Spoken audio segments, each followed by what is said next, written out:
Meantime, Monday marks exactly 50 years since the fall of Saigon and the effective, if not official, end of the Vietnam War. On April 14, 1975, North Vietnamese tanks burst through the gates of the South Vietnamese government's presidential palace.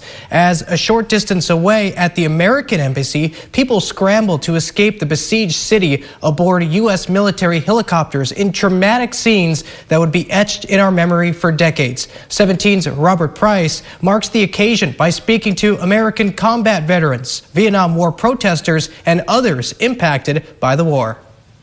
First time I ever had somebody shoot at me, I actually saw who it was. Obviously, they were off in the distance, but I could see them taking the sight and shooting, and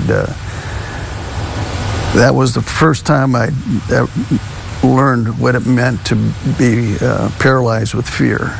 They opened up fire.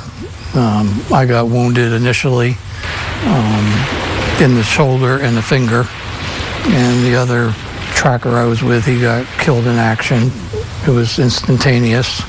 I was an anti-war protester and demonstrator, and the emphasis I always want to make was anti-war, not anti-warrior. And you could see it on TV every night, the bombing of villages and people dying, the napalm. What were we doing over there, thousands of miles from here?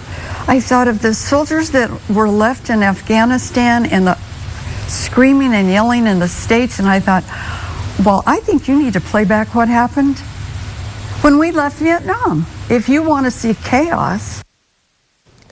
The war divided the country in a multitude of ways. Socially, culturally, and politically, it illuminated racial and socioeconomic divides and changed attitudes about foreign military adventures.